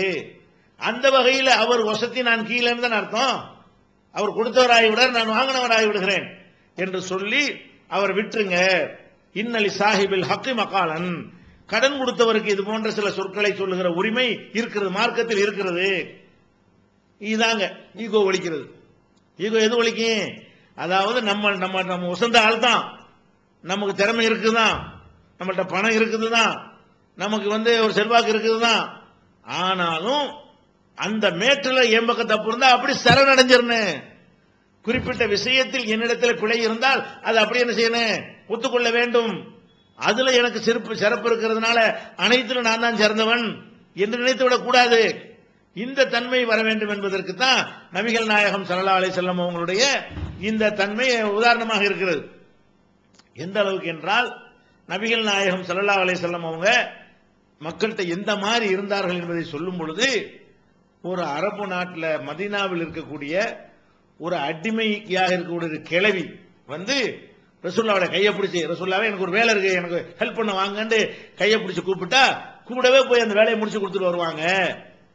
என் கையை நீ முடிக்கிறதா, நீ இழுத்தெழுப்பு நான் வர்றதா என்று அவங்க கேட்டது இல்லை என்று சொல்லும் அளவுக்கு, ஏதோ புகாரில் வரக்கூடிய ஆதாரபூர்வமான ஹதீசுகள் என்று சொல்லும் அளவுக்கு நபிகள் நாயகம் ஸல்லல்லாஹு அலைஹி வஸல்லம் அவங்களுடைய அந்த எளிமை, அதாவது உயர்வாகவும் இருந்தார்கள், உயர்வாகவும் மக்கள் கருதினார்கள், தன்னுடைய மார்க்க கட்டளைகளுக்கு மக்கள் கட்டுப்பட வேண்டும் என்றெல்லாம் அவர்கள் வலியுறுத்தினார்கள். அதே நேரத்தில் வந்து இதனால வந்து அனைத்திலையும் நான் தான் சிறந்தவன், அனைத்திலும் என்னை யாரும் எதிர்க்க கூடாது, எந்த ஒரு பிழையும் யாரும் எனக்கு சுட்டி காட்டக்கூடாது என்கிற மாதிரி அவர்கள் நடந்திருக்கிறார்களா? நடந்தது இல்லை. அப்ப இந்த ஒரு அடிப்படையான விஷயங்களை நாம விளங்கி கொண்டோம் வைங்க, ஈகோ மேட்டர் வராது. ஒரு குடும்பத்தை எடுத்துக்கிறேங்க, கணவன் மனைவி பிரச்சனை வருதுல, இப்ப ஆம்பளை என்ன நினைக்கிறான், ஆம்புலைங்கிறதுனால நான் வசந்தவன் நினைக்கிறான். கல்யாணத்தில் என்ன மேட்டர் வருது, நான் ஆம்புலை, எனக்கு உடல் வலிமை இருக்கிறது ஒண்ணு, ரெண்டாவது வந்து பொருளாதாரத்தை வந்து அவங்களோட நான் தான் திரட்டக்கூடியவனா இருக்கிறேன், அது போக அவங்கள பாதுகாக்கக்கூடியவனாக நான் தான் இருக்கிறேன். அப்ப அந்த மாதிரிலாம் இருக்கிறதுனால நான் வந்து எனக்குன்னு ஒரு சிறப்பு எல்லாம் தந்திருக்கிறான்னு சொன்னா அது தப்பு கிடையாது, அவன் நினைக்கலாம். அப்படி நினைக்கிறதுக்கு என்ன இருக்கு, மார்க்கத்தில் அனுமதி இருக்கு நினைச்சுக்க. அதே நேரத்தில் உன் மனைவியா இருக்கக்கூடியவள் வந்து நீ செய்யற தப்பு உனக்கு சுட்டி காட்டும் பொழுது நீ என்ன செய்யணும், இது தப்பு தானே, இது சரிதானே, நீ சொல்ற கரெக்டு தானே அப்படின்னு வழங்கணுமா இல்லையா? நான் புருஷன் பொண்டாட்டி என்ன எது பேவியா, நீ என்ன எது கேள்வி கேட்கிறீ, இதான மேட்டர் வருது. இவர் வந்து கணவர் என்கிற அந்த ஆணாக இருக்கிற ஒரு காரணத்தினால என்ன வேண்டாலும் செய்வதற்கு அனுமதி இருக்குன்னா எப்படி, ஆண் என்கிற ஒரு சிறப்பு உனக்கு இருக்கிறது உண்மை. அதே மாதிரி வந்து பொருளாதாரத்தில் வந்து பெண்களை விட நீ தான் ஓடி ஆடி திரட்ட முடியும், அதுக்கு அது வந்து உடல் ரீதியாக உனக்கு தான் அந்த வலிமை இருக்கு, அது உண்மை. இந்த உண்மையில் நீ சந்தோஷப்பட்டுக்க. அதுக்காக வேண்டி பெண் என்பவளுக்கு ஒரு சிறப்புமே இல்லையா, அவளை மாதிரி உனக்கு பிள்ளைய வளர்க்க முடியுமா, நீ பெத்த பிள்ளைய உனக்கு தூங்க வைக்க உனக்கு தெரியுமா, நீ பெத்த பிள்ளை மலைஜலம் கழிச்சு அதை எப்படி செய்ய தெரியுமா, இது வயிற்று வலிச்சு அழுதால் அந்த அழுகை உனக்கு அமர்த்த தெரியுமா, சோறு ஊட்டி விட தெரியுமா, உனக்கு பால் கொடுக்கறத விட்டு உனக்கு சோறு ஊட்டி விட தெரியுமா, அந்த குழந்தைகளுடைய சேட்டையெல்லாம் உனக்கு சகித்துக் கொள்ள முடியுமா? அப்ப வந்து வகனன் அலா வகனின் ஹமலத்து உம்முஹு வகனன் அலா வகனின், கஷ்டத்துக்கு மேல் கஷ்டம், சிரமத்துக்கு மேல் சிரமத்தோடு சுமந்து இவனை பெற்றெடுத்தால் சொல்லி காட்டுறான். அந்த தாய்மை உனக்கு இருக்குதா? மனிதர்களே நான் அதிகமாக யாருக்கு நன்றி கடன் பட்டவன் என்று ஒருத்தர் கேட்கும் பொழுது நபிகள் நாயகம் ஸல்லல்லாஹு அலைஹி வஸல்லம் உம்முக்கு உன்னுடைய அம்மாண்டாங்களே, அடுத்து யாருன்னு கேட்கும்போது உன்னோட அம்மா தான்டாங்களே, அடுத்து யாருன்னு கேட்கும்போது உன்னுடைய அம்மா தான் சொல்லி அப்புறம் உன் தந்தைங்கிறாங்க. அப்ப ஒரு மனிதன் வந்து அதிகமாக கடன் பட்டது யாருக்குன்னு பார்த்தா பெண்ணுக்கு தானே. அப்ப உனக்கு ஒரு சிறப்பு இருக்குன்னா அந்த மட்டும் ஒத்துக்க, அவளுக்குள்ள சிறப்பு நீ மறுக்கிற. அப்ப எனக்கு இந்த சிறப்பு இருக்குமே, ஆனால் பெண்ணுக்கு அந்த சிறப்பு இருக்கிறது. அவளுடைய பொறுமை, அவளுடைய சகிப்புத்தன்மை, அவளுடைய குடும்ப நிர்வாகம், அவளுடைய அந்த குழந்தைகளை வளர்க்கக்கூடிய தன்மை, பொறுப்பு, இதெல்லாம் யோசிச்சு பார்க்கும் பொழுது இதெல்லாம் நம்ம கிட்ட கூட நிக்க இயலாது. இந்த வகையில் அவ சிறந்து நிக்கிறா, இந்த வகையில் நான் சிறந்து நிக்கிறேன், இதுல ஏன் ஈகோ வருது? இவன் என்ன நினைக்கிறான், ஆம்பளை அவளுக்கு உண்மை இல்லைன்னு நினைக்கிறான். இவர் ஆம்பளையா இருக்காருல்ல, அதனால பெண்களுக்கு எந்த ஒரு உரிமை கிடையாது, எந்த ஒரு தகுதி இல்லை, எந்த ஒரு திறமை இல்லை, எந்த ஒரு நற்பண்புகளும் கிடையாது, எந்த ஒரு நல்ல விஷயங்கள்லையும் ஆற்றலும் கிடையாது என்று இவன் நினைக்கும் பொழுது என்னவாகிறது, ஒரு கொஞ்ச நாளைக்கு சகிச்சுக்கிட்டு இருப்பான். அவனை அளவுக்கு மேல போகும்போது போயிடறாளா இல்லையா, இந்த புருஷனை வேணான்னு சொல்றாளா இல்லையா? அதுக்கு என்ன காரணம்? நீ உன்னிடத்துல இருக்கிற சிறப்பை நீ ஒத்துக்க, அவள்கிட்ட இருக்கிற சிறப்பை சேர்த்து ஒத்துக்க. எல்லா சிறப்பும் உனக்கே இருக்கிற எப்படி சொல்லிக்கொள்ள முடியும்? அப்ப இந்த குடும்ப பிரச்சனைகள்ல வரும்போதெல்லாம் என்ன என்ன எதனால வருதுன்னு கேட்டா, தனக்கு இருக்கிற சிறப்பை பற்றி நீ சந்தோஷப்பட்டுக்கலாம், மற்றவங்களுக்கு ஒண்ணுமில்லை நீ நினைக்கிற, மற்றவங்களுக்கு எந்த சிறப்பும் இல்லைன்னு நினைத்தாயானால் அங்க அந்த குடும்ப சீரழிஞ்சு நாசமா போயிருமா இல்லையா? குடும்பத்தை உதாரணத்துக்கு சொல்லுகிறோம், எல்லாமே இப்படித்தான். எல்லா எல்லா ஒரு சமூக அமைப்புகள்லையும் இந்த மாதிரி தன்மை வறுமையானால் நாசமா தான் போய்விடும். அதே மாதிரி ஒரு பெண் இருக்கிறா குடும்ப வாழ்க்கையில, அந்த பெண் என்ன செய்யறா, படித்திருக்கிறா, பணக்கார வீட்டு பொம்பளையா இருக்கிறா, பணக்கார வீட்டு பொண்ணா இருக்கிறா, ரெண்டுமே சேர்ந்து இருக்குன்னு வச்சுக்கிறோம். அதாவது பணக்கார வீட்டு பெண்ணாவும் இருக்கிறாள், படித்தவளாவும் இருக்கிறாள், இவன் ஏழை வீட்டு பையனா இருக்கிறான், படிச்சவனா இல்ல. இப்ப என்ன செய்யலாம், அந்த பெண்ணு அவளுக்குள்ள அந்த சிறப்பை நினைத்து சந்தோஷப்படலாம், தப்பு கிடையாது. நம்மகிட்ட எல்லா வசதி தந்திருக்கிறான், நம்ம நன்றி செலுத்துவோம், இதை கொண்டு என்ன நல்ல காரியம் செய்யணுமோ செய்வோம், கணவரை விட நம்ம அல்ல அந்த வகையில் ஒரு சிறந்த நிலையில் வச்சிருக்கிறான் என்று நினைத்தால் அது தப்பு கிடையாது. அதே மாதிரி நம்மளுக்கு நல்ல நம்ம படிச்சிருக்கிறோம், டிகிரி வாங்கிட்டோம், அந்த வசதி அவருக்கு இல்ல, நம்ம நிறைய படிக்கிற இறைவன் வாய்ப்பு தந்திருக்கிறான்னா அப்படி நினைக்கிறது தப்பு கிடையாது. ஆனா அதுக்காக வேண்டி ஆண் என்பதற்காக வேண்டி அவனுக்குன்னு சிலது இருக்கும்ல, அதுலயும் குறுக்கிட்டு மட்டம் தட்டினா, அதுலயும் இழிவுபடுத்தினா, அவனை ஒரு புழுப்பூச்சி மாதிரி பார்த்தால், என்னமோ இவதான் எல்லாத்திலையும் வசந்தவ மாதிரி, அவனுக்கு ஒண்ணுமே இல்லைங்கிற மாதிரியும் பார்த்தால், அப்ப என்னவாக, நீ உன்கிட்ட உள்ளதுல சந்தோஷப்படு, உன்கிட்ட இல்லாத விஷயம் அவன்கிட்ட இருக்கா இல்லையா, உனக்கு இல்லாத சில ஆற்றல் திறமையெல்லாம் உனக்கு இருக்கா இல்லையா, ஒரு ஆண் துணை இல்லாம ஒரு பெண்ணால வாழ்ந்துட முடியுமா பாதுகாப்பாக, அந்த மாதிரியான விஷயத்துக்கெல்லாம் அவன் ஒரு தேவைப்பட்டவனாக இருக்கிறான் அப்படின்னு நினைத்துக் கொண்டு அவனுடைய உயர்வு எதுல அல்லாஹ் உயர்வை கொடுத்திருக்கிறானோ அந்த உயர்வை ஒத்துக்கொண்டு, உனக்கு எதுல அல்லாஹ் உயர்வை தந்திருக்கிறானோ அந்த உயர்வை மட்டும் நீ புரிந்து நடந்து கொண்டால் அங்க பஞ்சாயத்து வருமா, வராது. இவன் அது மாதிரி நடந்து கொண்டால், சரி நம்ம படிக்கலாம், படிச்சிருக்கான், இதை நம்ம அது என்ன செய்யறது, என்ன நீ படிச்ச படிப்புல எப்படி இருக்குது கேட்கவும் மாட்டாரு. சில புருஷன்மார்கள் இருக்கிறாங்க, அவங்க வீட்டில் மனைவிமார்கள் வாலிமார்க் படிச்சிருப்பாங்க, மார்க் அறிஞர்களா இருப்பாங்களா, இவர் என்ன செய்வார், மார்க்கம் தெரியாது, ஏன்னா இவர் படிக்கல தெரியாது, இதுல என்ன போலிக்கிறோம் எதுக்கு, இல்லைன்னா இல்லைன்னு சொல்லி போக வேண்டியதானே. அப்ப நீ படிக்கலைங்கும் போது மார்க்க விஷயம் தெரிஞ்சு மனைவிக்கு தெரிஞ்சிருக்குமே, ஆனால் இது என்ன நீ குர்ஆன்ல என்னமா இருக்குது, ஹதீஸ்ல என்ன இருக்குது, நீ படிச்ச படிப்புல இதுக்கு என்ன தீர்வு இருக்குன்னு கேட்கணுமா இல்லையா. இவர் கேட்க மாட்டார், வெளியில உள்ள யார்ட்டா போய் கேட்பாரு. பொண்டாட்டிக்கே தெரிஞ்சிருந்தா கூட இவ சொல்லி நான் கேட்கிறதா, என் வீட்டுல இருக்கிறா, நான் ஆம்பளை பொண்ணு, என் பொண்டாட்டி, இவள்கிட்ட நாங்க தெரிஞ்சுக்கணுமா, அந்த மாதிரி. அது மாதிரி உலகத்தில் ஒரு தந்தி வரும், இங்கிலீஷ்ல வரும், இங்கிலீஷ் தெரியாது, பொண்டாட்டிக்கு தெரிஞ்ச கேட்டு தெரிஞ்சுக்க வேண்டியான, ஏன் எடுத்துட்டு எங்கேயாவது போவான், இதுக்கு என்ன அர்த்தம், வீட்டுல பொண்டாட்டி இருப்ப கேட்க மாட்டான். அப்ப என்ன மேட்ருன்னு கேட்டா, உன்னிடத்துல ஒரு தகுதி திறமை ஆற்றல் இருக்குமே, ஆனால் அதுல மட்டும் நீ உனக்கு இருக்குன்னு நினைக்கணும். அது அல்லாத விஷயம் உனக்கு கீழே உள்ள மாணவன்கிட்ட இருந்தால், உனக்கு கீழே உள்ள மனைவிடத்தில் இருந்தால், உனக்கு கீழே உள்ள பிள்ளைகள்கிட்ட இருந்தால், உனக்கு கீழே உள்ள குடிமக்கள்கிட்ட இருந்தால், உனக்கு கீழே உள்ள உறுப்பினர்கள்ட்ட தொண்டர்கள்ட்ட இருந்தால் அதை ஒப்புக்கொள்ளணுமா இல்லையா, அதுக்கு மரியாதை கொடுக்கணுமா இல்லையா. அப்ப அந்த மாதிரியான ஒரு அடிப்படையில் இல்லாம இவன் அப்படி கர்வமா நினைக்கும் போது நம்மளை மிஞ்சி எதுவும் வரக்கூடாது. பள்ளிக்கூடத்தில் வச்சு ஒரு மாணவனுக்கு பாடம் நடத்தும் போது இவர் ஏதாவது ஒரு பிழை விட்டான்னு வைங்க, ஒரு மாணவன் எடுத்து சார் நீங்க சொன்னதுல தப்பு மாதிரி தெரியுது சார் தான் வைங்க, கர்வம் வச்சு அவன் ஃபெயில் ஆக்கிடுவாரு. என்ன செய்வாரு, ஆசிரியர்னா இவர் பாடம் நடத்துறாரு, பாடம் நடத்தும் போது இவரே ஒரு பிழை என்ன சொல்லுவார், ஒரு கணக்குல பிழையை விட்டுருவாரு, ஒரு வரலாறுல ஷாஜகானுக்கு பேர ஜஹாங்கீர்வாரு, மாணவன் சார் ஷாஜகான் இல்ல சார் ஜஹாங்கீர் சார்வானா சபையில வச்சு இவருக்கு உசுறு போயிடும். அது அவன் சொன்ன சரியா தவறு, அதை பாரு. நீ என்ன பாக்குற, நான் ஆசிரியர் மாணவர்னு பாக்குறதே தவிர ஹக்கு என்ன, நீ சொன்ன ஹக்கு உண்மை இல்ல, அவன் சொன்னது உண்மை, உண்மை கட்டுப்படு. மாணவனா இருந்தா அவன் இழிவானவன், அவன் உனக்கு தெரியாத 4 விஷயம் உனக்கு தெரிஞ்சிருக்க முடியாதா, நீ எவ்வளவுதான் அறிவாளியா இருந்தா உனக்கு டங் ஸ்லிப் ஏற்பட்டு ஒரு தப்பா சொல்லிட மாட்டியா, அல்ல மறதியில சொல்ல மாட்டியா, அல்ல அறியாமையில கூட நீ நினைஞ்சிருக்கலாம், ஷாஜகான ஜஹாங்கீர் நினைச்சிட்டு கூட நீ படிச்சிருக்க மாட்டியா. அப்ப இந்த மாதிரி எல்லாம் நடந்துச்சுன்னு சொன்னா அந்த மாணவனை நடத்துற விதம், அதுக்கு பிறகு அவனை எங்க எல்லாம் மட்டம் திரும்ப தட்டுறது, அவனை தலையில் குட்டி குட்டி வைக்கிறது, அவனை எது சந்தர்ப்பம் கிடைக்கும் போதெல்லாம் இழிவுபடுத்துறது, இதுகளெல்லாம் நம்ம பார்க்கத்தானே செய்யறோம். இதான் இயக்குங்கிறது. என்ன மேட்டர்னு கேட்டா, நம்ம இடத்துல இருக்கக்கூடிய தன்மைகள்ல நமக்கு சந்தோஷப்படுவதோ நிறுத்திக் கொள்வதோ தப்பே கிடையாது. மத்தவன் நம்ம இடத்துல ஒரு தவறை சுட்டி காட்டும் பொழுது அது தலைவணங்க மருத்துவம் என்று சொன்னால் அப்பதான் அங்கதான் கொண்டு ஆசிரியர் மாணவர் உறவு நாசமாகி போய்விடும், தலைவன் தொண்டன் உறவு நாசமாகி போய்விடும். அப்ப அது மாதிரி ஒரு குடும்ப தலைவன் குடும்ப உறுப்பினர்களுக்கு மத்தியில உறவு நாசமாகி போய்விடும், ஒரு ஜமாத்து தலைவர் ஜமாத்தார்களுக்கு மத்தியில் உள்ள உறவு நாசமாயிரும், ஒரு சங்கத்துடைய தலைவர்கள் அடுத்த நிலையில் உள்ளவர்களுக்கு மத்தியில் உள்ள உறவு நாசமாகிவிடும். அப்ப ஒவ்வொருவருக்கும் ஒவ்வொரு விதமான ஒரு சிறப்புகளை அல்லாஹ் கொடுத்திருப்பான் யார் உணர்ந்து கொண்டார்களோ அங்க எல்லாம் விவகாரமும் வராது. ஒரு தௌஹீத் ஜமாத் ஒரு ஜமாத் எடுத்துக்கிறங்க. இந்த ஜமாத்துல ஒரு 5 பேரோ 10 பேரோ உதாரணத்துக்கு தான் சொல்லி காட்டுறேன். எல்லா இயக்கங்கள்ல உள்ளவங்களுக்கும் இது பயன் தரக்கூடிய விஷயம் தான். அப்ப ஒரு நிர்வாகம் பண்ணிக்கிட்டு இருக்கும்போது ஒரு 5 பேரோ 10 பேர் இருக்கிறாங்க. இந்த 5 பேர் 10 பேர்ல இருக்கும் பொழுது தலைவராக இருக்கக்கூடியவருக்கு வந்து மெயில் கூட பார்க்க தெரியாது. உதாரணத்துக்காக வேண்டி இன்டர்நெட் கூட பார்க்க தெரியாது. அடுத்த நிலையில துணைத் தலைவருக்கு தெரியும். இப்ப நீ என்ன செய்யணும்? தலைவருங்கிற முறையில் உனக்கு சில திறமைகள் இருக்கலாம்.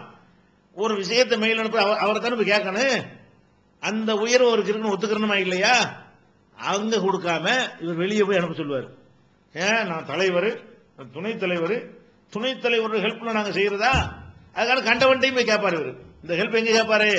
சம்பந்தம் இல்லாத ஆள்கிட்ட போய் கேட்டால் கேட்பாரு தவிர தனக்கு கீழே தனக்கு சகாவா இருக்கிற ஆள்கிட்ட கேட்க மாட்டேங்கிறாரு. இப்படி ஒவ்வொருத்தருக்கும் ஒரு தலைவரா இருப்பாரு, கணக்கு பார்க்க தெரியாது, வரவு செலவு பார்க்க தெரியாது, அதுல உள்ள பொருளாளராக ஒருத்தர் போட்டுப்பாங்க நல்லா பார்ப்பாரு. அப்ப என்ன பண்ணணும்? அந்த திறமை அவருக்குன்னு ஒத்துக்கிற வேண்டியதானே. எனக்கு ஒரு திறமை, உனக்கு ஒரு திறமை, உனக்கு ஒரு திறமை, அப்படித்தானே எல்லாம் கொடுத்திருக்கிறான். அப்ப எல்லாரும் அவரவர்களுக்கு ஒரு திறமையை கொடுத்திருக்கிறான். அனைத்து திறமையும் எல்லாருக்கும் கொடுக்கவில்லை. கொடுத்த திறமைகளை முழுசாக யாருக்கும் கொடுக்கவில்லை. அனைத்தையும் கொடுக்கல, எதை கொடுத்தாலும் அது முழுசாகவும் கொடுக்கவில்லை. இந்த மாதிரியான ஒரு அடிப்படையில் நம்ம புரிந்து கொண்டோமே ஆனால் அப்ப என்ன வராது? இந்த ஈகோ பஞ்சாயத்து ஒண்ணுமே வராது. குடும்பம் அப்படி சூப்பரா போய்கிட்டு இருக்கும், அந்யோனமா போயிட்டு இருக்கும், சந்தோஷமா போயிட்டு இருக்கும், ஒரு குடும்ப நிர்வாகம் அழகா போயிட்டு இருக்கும், சங்கம் அழகா போய்கிட்டு இருக்கும், ஜமாத் அழகா போய்கிட்டு இருக்கும், ஊர் நாடு எல்லாம் நல்லபடியா போயிட்டு இருக்கும். யாருக்கு மத்தியிலும் எந்த பிரச்சனையும் வராது. அப்ப இந்த ஒரு அடிப்படையை விளக்குறதுக்கு தான் அந்த ஹதீஸ்ல ரத்தின சுருக்கமா அந்த ஈகோ எல்லாத்துக்கும் மரணாடி கொடுக்கிற மாதிரி யாருடைய உள்ளத்திலே கர்வம் இருக்கிறதோ, ஒரு கடுகளவு இருக்கிறதோ, லா எதுகுலுல் ஜன்னா மன்கான ஃபீ கல்பிஹி மிஸ்காலு ஹப்பத்தி ஹர்தலின் மின் கிபரின், பெருமையில் கடுகளவு யாருடைய உள்ளத்தில் இருக்கிறதோ அவன் வந்து சொர்க்கத்தில் நுழையவே மாட்டான் என்று நபிகள் நாயகம் ஸல்லல்லாஹு அலைஹி வஸல்லம் சொன்னதும், அதற்கு வந்து தோழர்கள் கேள்வி கேட்டதும், அதுக்கு விடை சொன்னதையும் சிந்தித்து பார்த்தீர்களே ஆனால் இது ஒண்ணு அழகான உலகத்தில் யாரும் சொல்லாத அற்புதமான அழகான தீர்வாக அவங்க சொல்லி தந்திருக்கிறாங்க. இந்த ஒரு அதாவது சில பேருக்கு தீர்வு தெரியாம தான் குழம்பிட்டு இருக்கிறான். ஈகோ கூடாதுமா, என்னடா ஈகோ அவனுக்கு வளர்க்க தெரியாது. கூடாதுன்னா எப்படி இருக்கத்தானே செய்யுது, அது வளர்க்க தெரியாது. அப்ப இது இறைவனுடைய மார்க்கமா இருக்குன்னா அல்லாஹ்வுடைய தூதரவர்கள் அப்படி ஒத்தவர்கள் எல்லாத்தையும் விளக்கிடுவாங்க. அதுக்கு தகுந்த மாதிரி வாழ்ந்து காட்டியிருப்பாங்களா? அதை வைத்துக் கொண்டு நம்ம என்ன செய்ய வேணும்? முன்மாதிரியாக கொண்டு நம்முடைய வாழ்க்கை முறை அமைத்துக் கொண்டோமே ஆனால் இந்த பிரச்சனை வராது. இது இல்லாம யாருக்கு இது வந்துருச்சோ, அதாவது நான் ஒரு விஷயத்துல நான் பணக்காரன் வச்சுக்கிறோமே, இந்த பணக்காரன்கிற ஒரு விஷயத்தை எந்த இடத்துல இழந்துடக்கூடாது அப்படின்னு நினைக்கும் பொழுது இவனுடைய நிலைமையெல்லாம் என்னவாயிரு தெரியுமா? எப்ப பார்த்தாலும் அடுத்தவனோட கம்பேர் பண்ணிக்கிட்டே இருப்பான். பணக்காரன் இருக்கான்னு வைங்களேன், இவன் வீட்டு கல்யாணத்தை பண்ணிருப்பான். எப்படி பண்ணிருப்பான்? ஒரு 10 லட்ச ரூபாய் செலவு பண்ணிருப்பான். பணக்காரர்ல காட்டிருக்கணும்ல, அது கூட தொலைஞ்சிட மாட்டான். அப்புறம் என்ன செய்வான் தெரியுமா? எவனாச்சும் 11 லட்ச ரூபாய்க்கு பண்றானா, 12 லட்ச ரூபாய்க்கு பண்றானா, எவனாச்சும் இது மிஞ்சிரானா, இதே வேலையை மண்டியில் வச்சுக்கிட்டே இருப்பான். கிறுக்கு தான் பிடிக்கும். ஆனா நீ கல்யாணம் பண்ண அல்ல காசு இருந்தான மார்க்கத்தில் அது கூட விஷயம் ஆடம்பரம் கூடாது. சரி பண்றியா, கல்யாணம் பண்றியா, இந்த ஈகோ மேட்டருக்காக சொல்றேன். ஒரு முஸ்லீம் எல்லாரும் எடுத்துக்கிறோமே, நீ கல்யாணம் பண்றியா, உன்ட்ட காசு இருக்கா, பண்ண அதுவும் தொலைஞ்சிட்டு போ.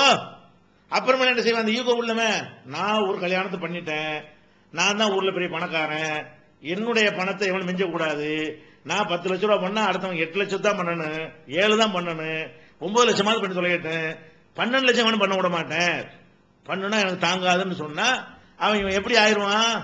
அடுத்தவனோட கம்பேர் பண்ணுவது, அவன் என்ன செய்யறான், இவன் என்ன செய்யறான், அவன் எவ்வளவு சொல்ல பண்ணான், இவன் எவ்வளவு சொல்ல பண்ணான், அவன் பந்தல் எவ்வளவு போட்டான், மண்டபம் எங்க பிடிச்சான், அதுக்கு எங்க புக் பண்ணான், இதே விளையாட அலைவானுவன். இந்த ஈகோ வந்தவன் வந்து நிம்மதியா இருப்பானா?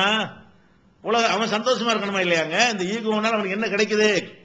இந்த ஈகோ வர்றதுனால, அவன் கர்வம் வர்றதுனால என்ன நடக்கும் என்று கேட்டால், இப்படி தன்னுடைய தரம் இறங்கிடக்கூடாது, அடுத்தவனுக்கு முன்னிலையில் என்னுடைய மரியாதை போய்விடக்கூடாது. ஒரு அறிவாளின்னு வச்சுக்கிறோமே, அறிவாளின்னு பேர் எடுத்துட்டாருன்னு சொன்னா அதுக்கு என்ன அர்த்தம் விளங்கி எடுக்கணுமா இல்லையா? அட அறிவாளிப்பா என்ன அர்த்தம்? அவனோட நான் கொஞ்சம் கூட தெரிஞ்சிருக்கேன், அவ்வளவுதான். எல்லாம் தெரிஞ்சனா இல்ல, என்னை விட வேற ஒருத்தன் தெரிஞ்சிருப்பான். என்னை விட வேற ஒருத்தன் தெரிஞ்சிருப்பான். என்ன செய்யும்? தெரிஞ்சிருப்பான். இன்னும் சொல்ல போனா இப்ப நபிகள் நாயகம் ஸல்லல்லாஹு அலைஹி வஸல்லம் இதுல கூட பாருங்க ஒரு அழகான முன்னுதாரணம் இருக்கிறது. அவங்கள்ட்ட வந்து ஒரு யூதர் வர்றாரு. யூதர் வந்து அல்லாஹ்வுடைய நபிகள் நாயகம் முஹம்மது ஸல்லல்லாஹு அலைஹி வஸல்லம் அவர்களே, நீங்க வந்து இன்னக்கும் துஷ்ரிகூன உதுனத்திதுன, நீங்களும் அல்லாஹ்வுக்கு இணை கற்பிக்கிறீங்க, இஸ்லாமிய மார்க்கத்துல அல்லாஹ்வுக்கு இணை கற்பிக்க கூடாதுன்னு எங்களுக்கு சொல்லி தர்றீங்க. ஆனா உங்க மார்க்கத்தை பார்த்தோம்னு சொன்னா நீங்களும் அல்லாஹ்வுக்கு இணை கற்பிக்கிறீங்க. ரசூலுல்லாஹ் ஆச்சரியமாக, நாங்க இணை கற்பிக்கிறோமா? என்ன இணை கற்பிக்கிறோம் அப்படின்ன உடனே அப்ப அவங்க அந்த யூதர் சொல்றாரு, உங்களுடைய தோழர்கள் உங்களை நோக்கி பேசும் பொழுது மாஷா அல்லாஹு வசித்த என்று சொல்கிறார்கள். அல்லாஹ் நாடியபடியும் முகமது நபி அவர்களே நீங்கள் நாடியபடியும் நடந்து விட்டது அப்படின்னு சொல்றாங்க உங்க தோழர்கள். இது ஷிர்கா இல்லையா? அல்லாஹ் நாடியபடி நடக்குதுனால நீங்க சொல்லி கொடுத்துருக்கணும். உங்க தோழர்கள் உங்களை நோக்கி எப்படி பேசுறாங்க? அல்லாஹ் நாடிய மாஷா அல்லாஹோடு நிப்பாட்டி கொள்ளாம மாஷா அல்லாஹு வசித்த, அல்லாஹ் நாடியபடியும் நீங்கள் நாடியபடியும் நடந்தது என்று சஹாபாக்கள் உங்களை பார்த்து சொல்றாங்களேன்னு கேட்கிறாரு. ரசூலுல்லாஹ் என்ன செய்யணும்? நீ எங்களுக்கு மார்க்கம் சொல்லி தோழர்களோ, நான் எவ்வளவு பெரிய ஆள் அப்படியே கேட்டாங்க. கரெக்டா இருக்கவனு கேட்கறது இப்படி சொல்லக்கூடாது. அப்படி சொல்ற ரசூலுல்லாஹ் கவனிக்காம விட்டாங்க. மாஷா அல்லாஹ் சேர்த்தன்னு சஹாபாக்கள் சொல்றாங்க, இந்த அர்த்தத்தில் உங்க சொல்லவே இல்லை. ஆனா சீரியஸா ஒரு சிந்திச்சு பார்த்து இடக்கு முடக்கா சிந்திச்சு பாக்குறாரு, அந்த மீனிங் வர்ற மாதிரி தெரியுது. அப்ப உடனே என்ன செய்யறாங்க? சஹாபாக்களை நோக்கி இப்படி சொல்லாதீங்க, மாஷா அல்லாஹ் சொல்லுங்க, சும்மா சேர்த்த அல்லாஹ் நாடியபடி நடந்து விட்டது அல்லாஹ்வுடைய தூதரே, பிறகு நீங்களும் நாடினீர்கள் அப்படி சொல்லணுமே தவிர, சொல்றதா இருந்தால் அப்படி சொல்லுங்க என்று தோழர்கள் சொல்லிக் கொடுக்குறாங்க. அப்ப இதுல என்ன வழங்குறோம்? எவ்வளவு உயர்ந்த ஒரு நிலையில் இருந்தாலும் கூட மற்றவங்க ஒன்றை சுட்டி காட்டும் போது அது சரி என்று இருந்தால் அப்படியே ஏற்றுக்கொள்ள வேண்டும். சபையில் வைத்து ஏற்றுக்கொண்டார்கள். யூதனுக்கு நான் பணிஞ்சவனா, யூதன் சொல்ற சபையில் வச்சு ஏத்துக்கிறதா? ஏத்துக்கிட்டா என் மரியாதை என்ன ஆகுறது அப்படி நினைத்தார்களா? அப்ப இதான் மேட்ரு. இந்த ஒரு தன்மையை நம்ம இடத்துல வளர்த்து கொண்டோமே ஆனால் எல்லா பிரச்சனை சால்வ். ஈகோ, கர்வம், ஆணவம் எதுவுமே நம்ம அண்டவே அண்டாது. அது போக இது அல்லாஹ்வுக்கு ரொம்ப கோபம் தரக்கூடிய, ரொம்ப வெறுப்பு தரக்கூடிய, நரகத்தில் தள்ளக்கூடிய, நரகத்தில் சொர்க்கத்தில் நுழைய மாட்டான் என்று சொல்லக்கூடிய ஒரு மாபாதகம் என்கிற மறுமை நம்பிக்கையும் மூன்றாவதாக இதோடு சேர்ந்து கொள்ளுமையானால் நமக்கு என்ன வராது? ஈகோ வராது. ஈகோ வரலை என்று சொன்னால் நம்முடைய நிம்மதி குலைஞ்சு போகாது. அடுத்தவனை கம்பேர் பண்ண மாட்டோம், அடுத்தவனை தோண்டி துருவிக்கிட்டு இருக்க மாட்டோம், அடுத்தவனை மட்டம் தட்டிக்கிட்டு இருக்க மாட்டோம். என்ன மட்டம் தட்டுறது ஒசன முடியும்? என்ன நம்மளை ஒசந்தவன் ஆக்கியாச்சுல, ஒரு சபையில வச்சுக்கிட்டு அடுத்தவனுக்கு ஒண்ணு தெரியும் காட்டணும். அப்பதான் வசதி வரும். 4 பேர் கிறுக்கன்னு ஆக்கணும், 4 பேர் முட்டாள்னு காட்டணும். இப்படி எல்லாம் அவனை தூண்டிக்கிட்டே இருக்கும். இதையே வேலையை அணிஞ்சிட்டுவான். அடுத்த என்னை விட இவன் வசந்தரக்கூடாது, எந்த சபையிலையும் நான் ஒருத்தனை மட்டம் தட்டிக்கிட்டே இருப்பேன் அப்படிங்கிற மாதிரியான ஒரு எண்ணத்துக்கு உள்ளாகி கடைசியில முடிவு என்னன்னு கேட்டா மெண்டலா போயிடுவாங்க. மன அழுத்தங்கிறான இந்த ஈகோ தான் மன அழுத்தத்துக்கு பிரதானமான காரணம். தன்னை பற்றி அபரிமிதமாக நினைத்ததான் ஈகோ வந்துதான் மனநோய்க்கு மனிதன் என்ன செய்யறான்? ஆளாய் கொண்டிருக்கிறான். ஆக சுருங்க சொல்வதாக இருந்தால் நம்ம சில முக்கியமான 4 விஷயங்களை நீங்கள் கவனத்தில் கொள்ள வேண்டும். ஒன்னு, இது படைச்ச இறைவனுக்கு அறவே பிடிக்காது. இப்லீஸ் அதனால தூக்கி எறியப்பட்டான். அல்லாஹ்வை எதிர்த்து கேள்வி கேட்கிறதுங்கிறது அவன் சொன்ன விஷயங்கள் கரெக்டா இருந்தாலும் சொன்ன யாருன்னு பார்க்க மாட்டேன்ட்டான். இந்த கிபுரு பெருமை அடிக்கிறவனை அல்லாஹ் நேசிக்க மாட்டான்னு என்ன செய்யணும்? இதை நீங்க விளங்கிக் கொள்ள வேண்டும். இப்படி நடந்து கொண்டால் அதனுடைய பரிசு நரகத்தில் கொண்டே சேர்த்துரும். 2வது விளங்கிக் கொள்ள வேண்டும். 3வதாக நமக்கு அல்லாஹ் என்னதான் கொடுத்திருந்தாலும் அந்த ஒரு விஷயத்தை அல்லாஹ் நமக்கு தந்திருக்கிறானே தவிர மற்றவங்களுக்கு எல்லாம் ஒண்ணும் இல்லாம கோழி முட்டை ஆக்கிரல, மற்றவங்களுக்கு எல்லாம் 0ல இருக்கல. எனக்கு இதுல 10 மார்க் இருந்தா வேற ஒருத்தன் இதுல 90 மார்க் எனக்கு இருக்குமே, ஆனால் வேற ஒருத்தன் வேற விஷயங்கள்ல 90 மார்க் எடுத்திருப்பான், எனக்கு 10 மார்க் தான் இருக்கும். அப்ப எல்லா விஷயங்களும் எனக்கு இல்லைங்கும் போது நான் எப்படி திமிரு பண்றது? நான் எப்படி பெருமை அடிக்கிறது? நான் தான் ஒசத்தி, மற்றவன் மட்டம் நான் எப்படி நினைக்கிறது? வரவே வராது. அப்ப இந்த ஒரு 3வது விஷயமாக இதை நீங்கள் கவனத்தில் கொள்ள வேண்டும். 4வது விஷயமாக எந்த ஒரு விஷயத்தை அல்லாஹ் எனக்கு தந்திருக்கிறானோ அதை கூட 100 தரலையே, பிழைய வராம செய்யலையே. மறதியை கொடுத்திருக்கிறான், அது மாதிரி அறியாமையை கொடுத்திருக்கிறான், கவனக்குறைவை தந்திருக்கிறான், நாக்கு தவறி மிஸ்டேக் செய்வதை தந்திருக்கிறான். இப்படி பலவிதமான குறைபாடுகளோடு தானே எனக்கு ஒரு அறிவை ஆற்றல் அல்ல தர்றான். பலவிதமான குறைபாடுகளோடு தானே ஏதாவது ஒரு சிறப்பு அல்ல தர்றான். அப்ப நமக்கு தரப்பட்டது முழுசு இல்ல. ஒரு விஷயமோ 2 விஷயமோ தரப்பட்டிருக்கிறது, நிறைய தரப்படல. தந்த அந்த 1 விஷயங்களும் முழுமையா தரப்படல, ஒரு அளவுக்கு தரப்பட்டிருக்கிறது, கொஞ்சம் கூடுதலா தரப்பட்டிருக்கிறது. அதனால மற்றவர்கள் நம்ம இடத்துல பிழை காண முடியும், தவறு காண முடியும், அவர்கள் சுட்டிக்காட்டு நியாயமா இருக்க முடியும். அது நியாயமா இருந்தா நான் கட்டுப்படுவேன், ஹக்க மறுக்க மாட்டேன். பத்தருல் ஹக்கு வகம் துன்னாஸ், சத்தியத்தை மறுத்து மக்களை இழிவுபடுத்தும் செயலை நான் செய்ய மாட்டேன் என்று ஒருவன் இந்த 4வது விஷயத்தை வழங்கி கொண்டானேயானால் அதான் ஈகோவுக்கான மருந்து. இந்த மருந்தை நம்ம சரியான முறையில் பயன்படுத்தி இந்த கர்வம் இல்லாத, அகந்தை இல்லாத, அல்லாஹ்வுக்கு பிடிக்காத இந்த கெட்ட தன்மையிலிருந்து விடுபட்டவர்களாக நம்ம வாழணும். அது மாதிரியான ஒரு நிலைமை அல்லாஹ் ரப்பல் ஆலமீன் நம் அனைவருக்கும் ஆக்கி அருள் புரிவானாக. வாஹிரு தாவானா அல்ஹம்துலில்லாஹி ரப்பில் ஆலமீன். அஸ்ஸலாமு அலைக்கும். அல்லாஹ்